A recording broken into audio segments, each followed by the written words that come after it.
Fáilte roimh go fáil míis Gaeilge. Welcome back to Let's Learn Irish. Level A1 Topic a Ceathairdeag, Rannóg a Handouts on Banc Teanga. Level A1 Topic 14 Section 11 The Language Bank. Gdí go nó chuig. Lé na teachrachtaí seo a leanús agus freagar na ceistena. Read the following messages and answer the questions. Má hampla, tá róisín ag dul go dtí an chathair. Dús líon isteach an chreile seo. Firstly, fill in the following grid. So we have chuig, go, and go dtí, and fill in the following in the appropriate places. Áiteanna agus an talt, ócáidí nó áiteanna. Cahan a úsáid tú háiseanna. When do you use each one of them? Anéis lé na teachrachtaí, and now read the messages. Liam, bhreá lom dul go London ach ní bheidh me saoir, táim ag dul chuig banis Orduithe an lá sin, Emer. A mháire, ní bheidh me saoir don fictúrla na márach, mar táim ag dul chuig ceolchuirm, bhfuil le dul chuig ceolchuirm Seneca, Míle. A róisín, tá brón orm ach ní bheidh me saoir a márach chun dul go dtí an chathair ag siopadóireacht. Beidh me ag obair, beidh cruinniú mór agam, even. Agus anéis na ceistena, cá bhfuil róisín ag dul? Tá Emer ag dul go London, a bhfuil sé sin fíor nó bréagach. Is that true or false? Cá bhfuil Míle ag dul?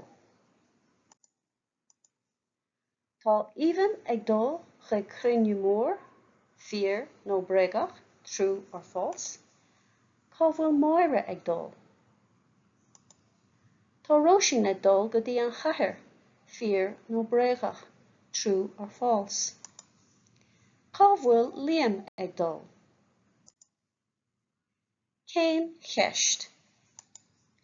Lé na ceistena seo a leanús agus rannig an tús ceart chun na ceistena a chuma. Read the following questions and select the correct word to compose each question. Conas, cahan, nó cá. Cad, cé, nó céin. Cad a úsáideann tú le tám é, what do you use with tám é? Atá tú inniu. Is anam dit. Áit a múlaigh mé leat.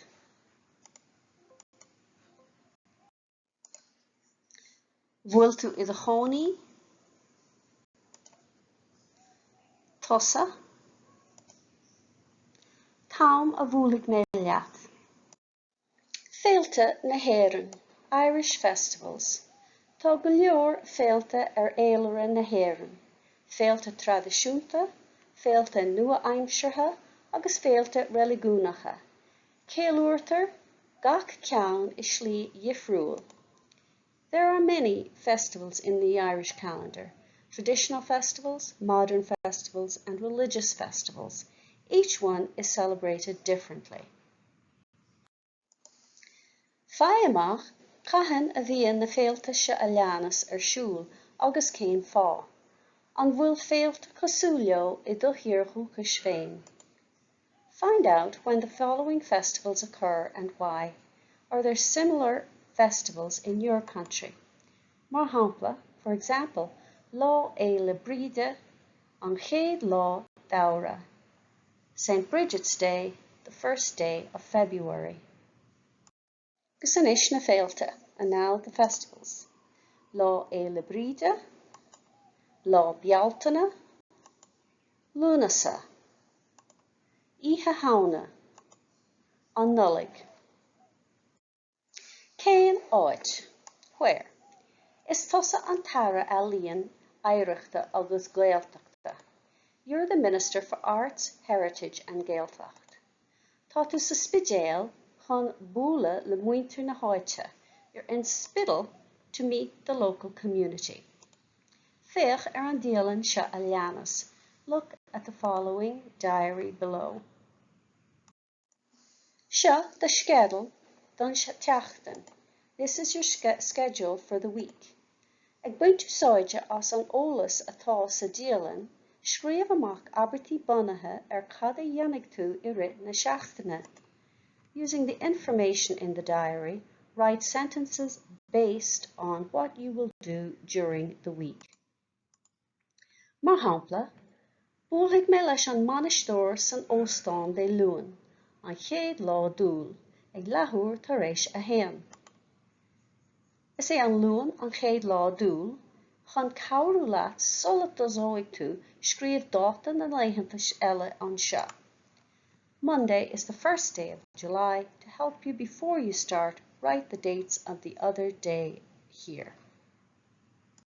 Dé mórt, dé céadín, déirlín, agus céanát, an tóstáin dé luan an banistóir leathúir tar éis a héan, an siopa dé luan an siopadóir, ceathrú tar éis a trí, an banc dé mórt an banistóir ag an líne chug, an café dé mórt an freastalí leathúir tar éis a dóideag, an bhíolann dé mórt an cócara a ceathair clog.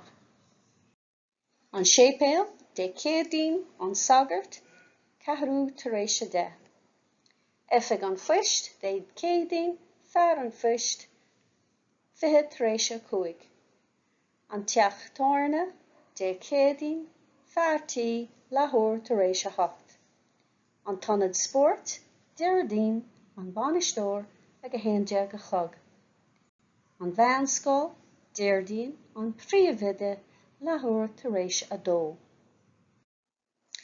Lé an sampla hús a rís, tá leis an manistóir sa sampla, céim fá a bhfuil orú banisteoir.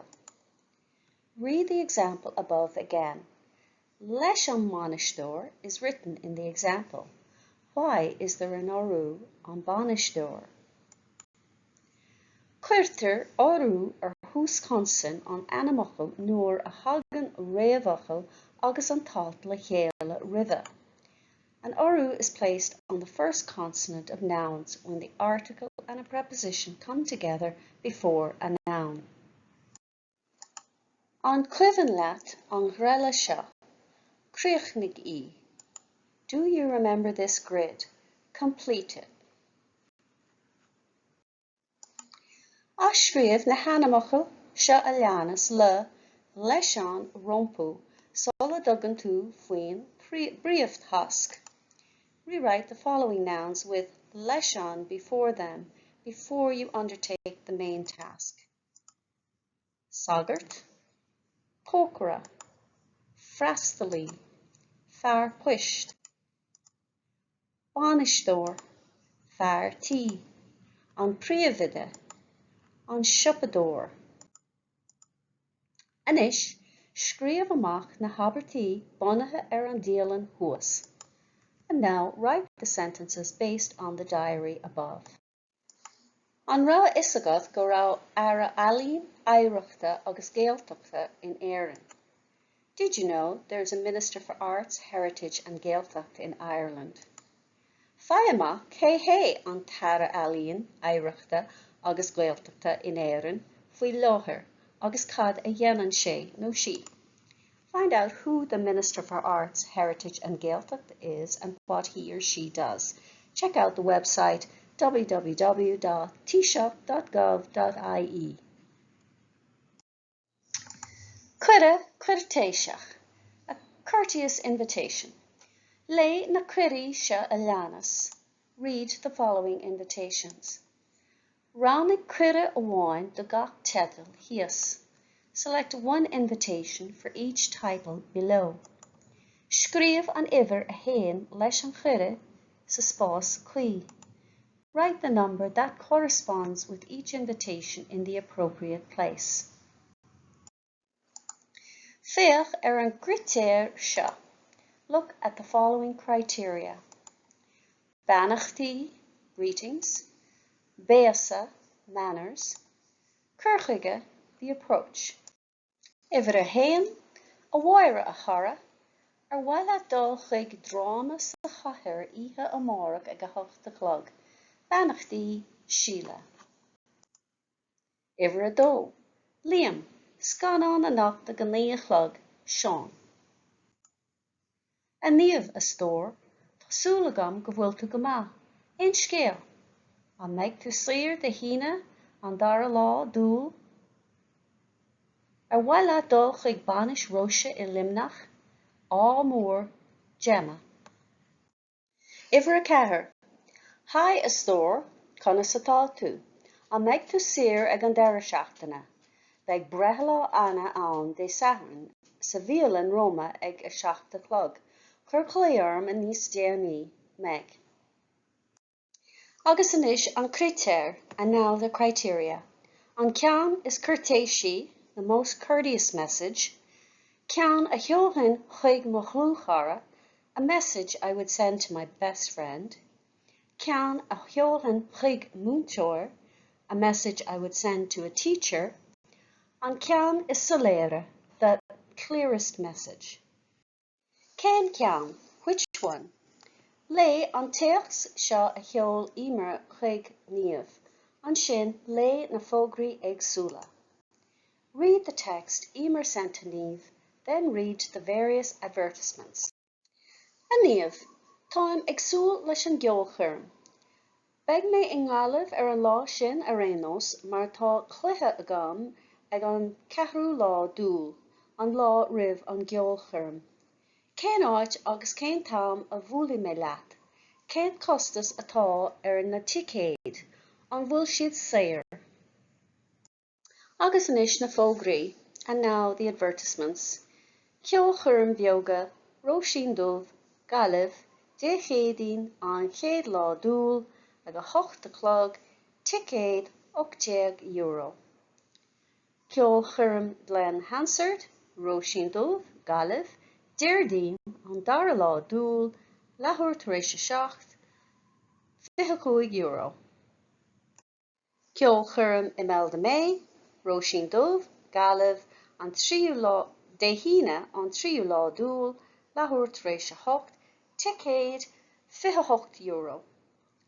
Ceolchuirm Alton, Róisín dubh, Gailge, de dónig an 5 lá dúil, seacht a chlog, ticéad €20.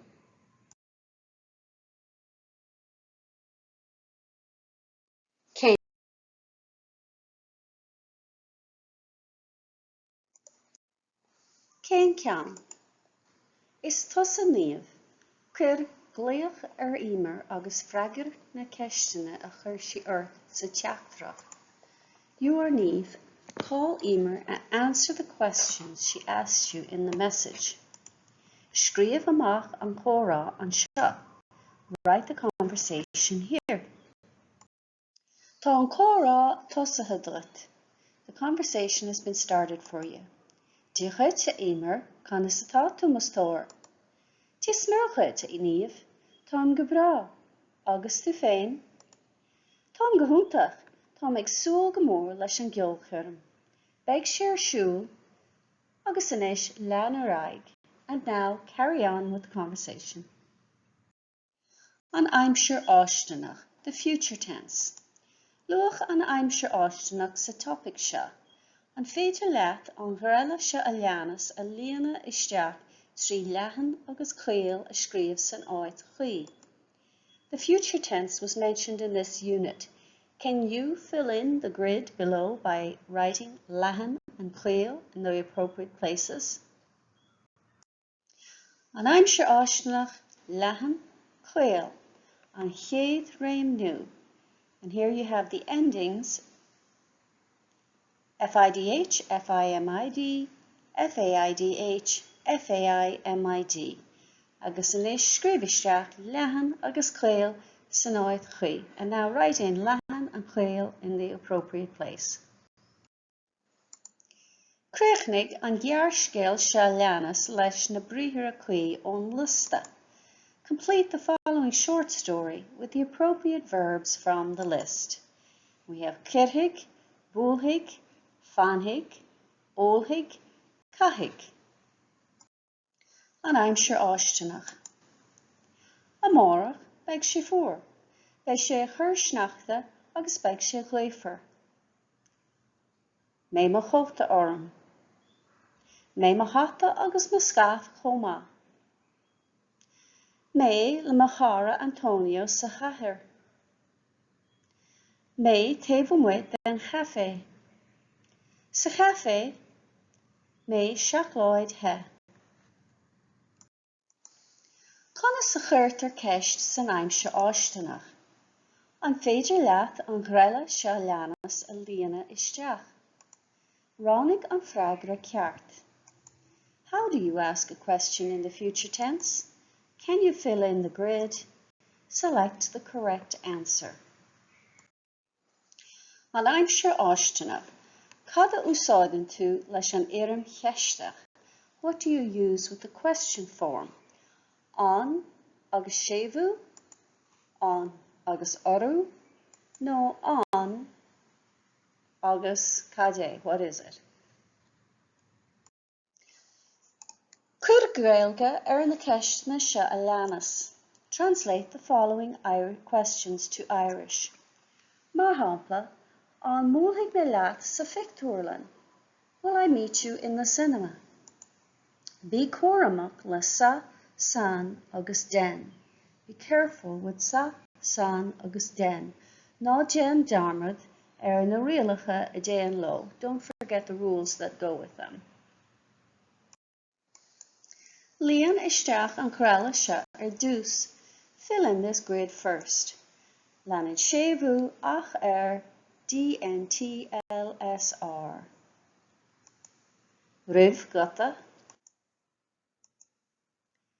An na ceistena. Will I meet you in the cinema? Will I meet you outside the restaurant? Will I meet you in the library? Will I meet you outside the shop? Will we meet in the office? Will we meet in the pub? Will we meet in the cafe? Will we meet outside the bank? Úsáid na bríomhara agus na an folklór se a leanas chun chuir síos a dhéanamh ar conas a bhuaigh tú úsáid as an Gaeilge amach as an se. Má tá stór focail nach dtuigeann tú buin úsáid as folklór. Use the following verbs and vocabulary to describe how you will use Irish from now on.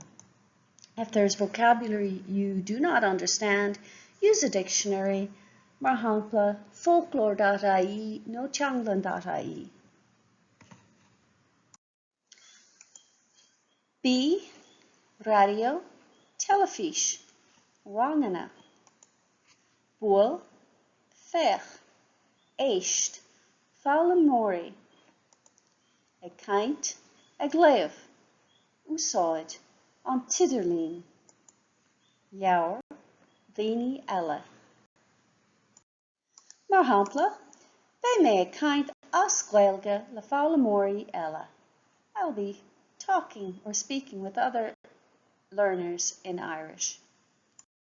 An Profile Iarúil Aonad a Cahardéag. Virtual Profile, Unit 14. An Profile Iarúil. Chroichigh tú Profile Iarúil deire Aonad a Héan. So you created a virtual profile at the end of topic 1. Currently, leis an profile tar éis gach Aonad nua, we will add to the profile after every new unit. Is féidir leat úsáid a bhaint as an eolas atá sa Profile Iarúil chun cleachta a dhéanamh ar tú féin a chur in aithne do dhuine. So you can use the information on your virtual profile to practice introducing yourself to other people. Ní gá duit do Henry Parsonta a úsáid. You don't have to use your personal details or information. Détá do haolaíocht a úsáid agus profile bréachach a cruthú. So you can use your imagination and create a false profile. This is just to give you practice. An Profile Iarúil. Anois scríobh an tráil díolana le haghaidh ócáid bheithirsúil agat. And now write a journal entry about an event or an occasion that you will have in the foreseeable future. Agus anois an Banc Teanga na freagraí, and now the answers. Agus anois cathanna úsáideann tú go dtí, go nó chuig. When do you use go dtí, go or chuig? Chuig le ócáidí, go le áiteanna, agus go dtí áiteanna leis an talt. Cá bhfuil róisín ag dul, tá róisín ag dul go dtí an chathair. Tá imar ag dul go Lúndan, tá sé sin bréagach. Cá bhfuil síle ag dul, tá síle ag dul chuig ceol chuireann Seneca. Tá Ivan ag dul chuig Cruinniú Mór, tá sé sin fíor. Cá bhfuil Máire ag dul, tá Máire ag dul go dtí an Fictúrlan. Tá Róisín ag dul go dtí an chathair, tá sé sin fíor. Cá bhfuil Liam ag dul, tá Liam ag dul go Lúndan. Cén cheist, cén táiméid, conas atá tú, cad is anam dit, cén áit a mhúlfaidh mé leat. Cá bhfuil tú i do chónaí, cé tusa, cén táim a bhúlfaidh mé leat. Féalte na hÉireann. Lá éile bríde, an chéad lá de ára. Lá bealtaine, an chéad lá de bhealtaine. Lúnasa, an chéad lá de lúnasa. Oíche hána, an tríochahéin lá de dhearafór. An nollaig, an 25 lá de nollaig. Cén áit. Dé máirt, an dara lá dúil. Dé céadaoin, an tríú lá dúil. Déirdaoin, an ceathrú lá dúil.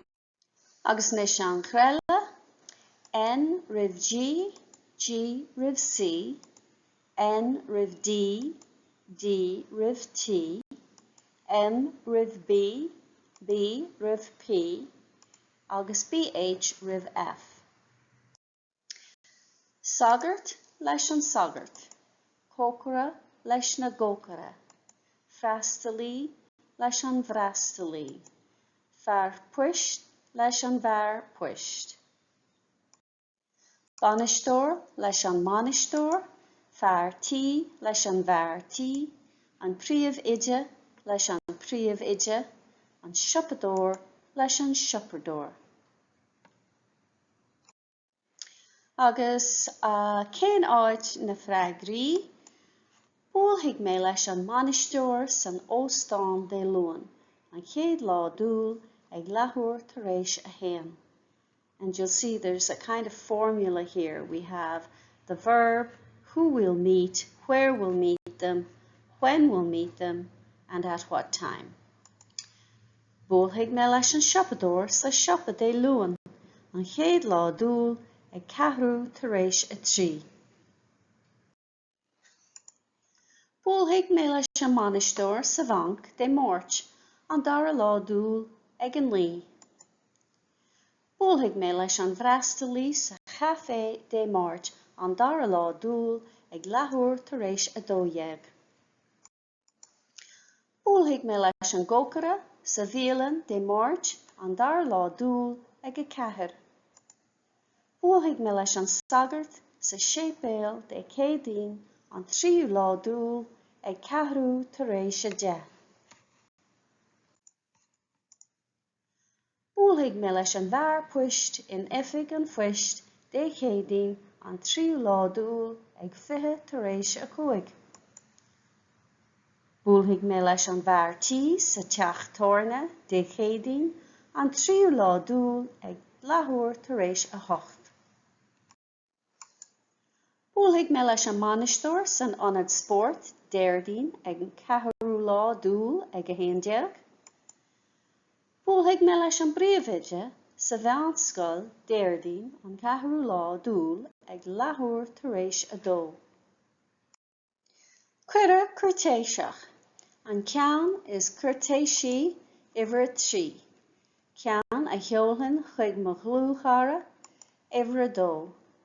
Ceann a cheolhainn chuig múnteoir, iver a haon. An ceann is soléire, iver a chathair. Cén ceann, ceolchuirm altan, róisín dubh galamh dé dónig an 5 dúil ag 7 clog, ticéidí €20.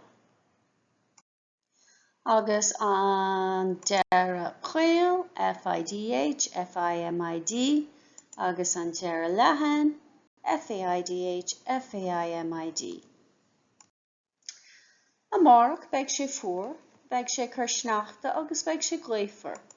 Cuirfidh mé mo chóta orm, caithfidh mé mo hata agus mo scaf chomá, buíochas mé le mo chara Antonio sa chathair, fanigh mé clíomh den chafé, sa chafé óilfidh mé seachláid the.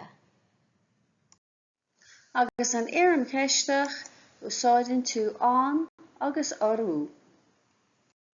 Agus na rialacha le sa, san agus den, and the rules for sa, san agus den.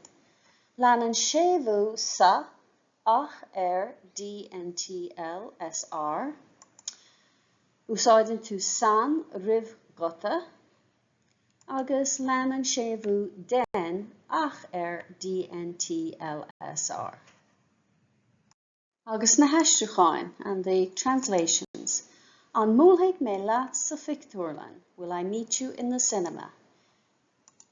An múlthaigh mé leat taobh muid den bhéalan, will I meet you outside the restaurant? Will I meet you in the library? An múlthaigh mé leat sa leabharlan. Will I meet you outside the shop? An múlthaigh mé leat taobh muid den siopa. Will we meet in the office? An múlthaimid le chéile san ifig. Will we meet outside the pub? An múlthaimid le chéile taobh muid den teach torna. Will we meet in the cafe? An múlthaimid le chéile sa cafe. Will we meet outside the bank? An múlthaimid le chéile taobh muid den bhanc. Tá na nótaí agus bilóga oibre le fáil in éineacht le cóid fuaimne agus nasca na cuisle, suíomh lúscartaí. The lecture notes and worksheets to accompany the course, along with the MP3 files and Quizlet links, this is a flashcard website, are available. The original files are available to download at Teastas Eorpach na Gaeilge, teg.ie, or edited versions can be found at my website, simplyjacintha.com. Direct link is in the description box below. Míle buíochas the Theastas Eorpach na Gaeilge as cead a thabhairt dom úsáid a bhaint as na háiseanna closamhairc atá le fáil ar a suíomh. Many thanks to Theastas Eorpach na Gaeilge for their information to use, the learning materials and resources that are available on their website. Tásúlgam gur bhain sibh tanamh as. I hope you enjoyed it and got some use out of it. If you did, like and subscribe and share with your friends who may be interested in learning Irish.